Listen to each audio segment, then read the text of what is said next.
Les glaçons de la planète fondent dans WashingtonPost.com du 21 janvier 2023. En 2011, des scientifiques ont équipé un éléphant de mer d'un capteur océanique. En mars 2011, il est apparu juste au large d'un vaste glacier océanique appelé Denman. Il a plongé dans une profonde cuvette du fond de l'océan à environ 800 mètres sous la surface. À cet endroit, l'eau exceptionnellement chaude, juste en dessous du point de congélation, mais en Antarctique, c'est chaud. Compte tenu de sa teneur en sel, des profondeurs et des pressions extrêmes qu'elle implique, cette eau chaude peut détruire de grandes quantités de glace. En 2019, une étude a montré que sous Denman se trouvait le point le plus profond de tous, à peu près la profondeur de 2 grands canyons. Si l'eau, plutôt que la glace, devait un jour remplir cette vallée, le glacier Denman pourrait élever le niveau de la mer de 1,50 m. D'une manière générale, l'eau chaude monte de plus en plus sur les plateaux continentaux et attaque les glaciers à leur point faible, leur base. Mais les scientifiques en savent encore trop peu sur ce type de glacier, ce qui fait dire aux auteurs de l'article l'un des aspects les plus déconcertants du changement climatique et que ce que nous ne savons pas peut nous faire le plus de mal.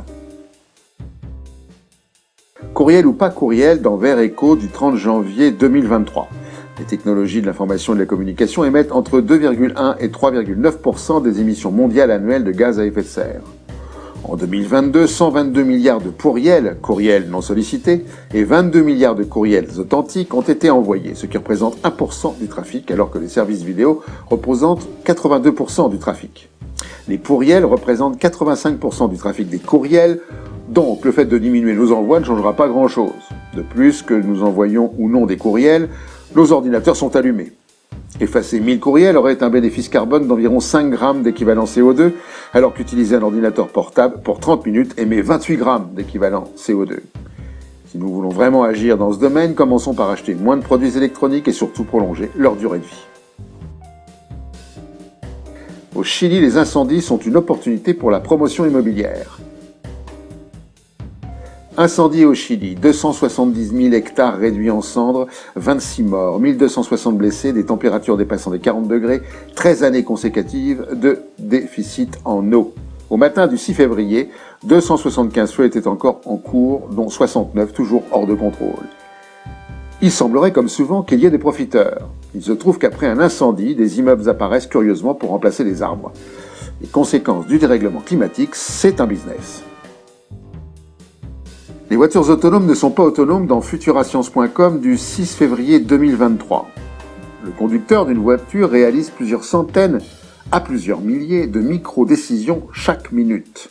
Le cerveau humain ne consomme que 12 watts en continu, alors qu'un ordinateur portable tourne en moyenne à 100 watts. Les voitures autonomes sont équipées d'un cerveau numérique qui doit être alimenté par 800 watts en continu. La totalité des véhicules autonomes en circulation, dans un avenir plus ou moins lointain, pourrait produire autant d'émissions CO2 que les data centers du monde entier actuellement, c'est-à-dire plus de 1% de la consommation électrique mondiale, plus que le Mexique par exemple, accompagné de plus de 0,6% des émissions mondiales de gaz à effet de serre. Et encore, il s'agit seulement de calculs effectués pour l'ordinateur de bord du véhicule autonome, sans prendre en compte la fabrication, le transport, le recyclage, etc. Mais les fantasmes ont la vie dure. Érosion et béton dans france-tv-info.fr du 7 février 2023. Les 160 km de plage de l'île Maurice pourraient disparaître d'ici 50 ans, submergés par la montée des eaux.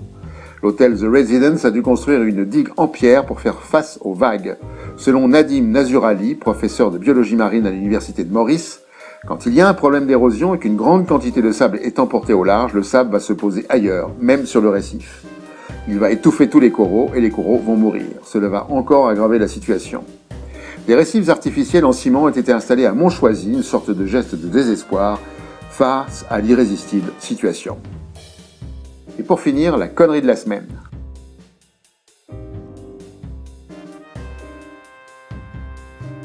À la prochaine fois.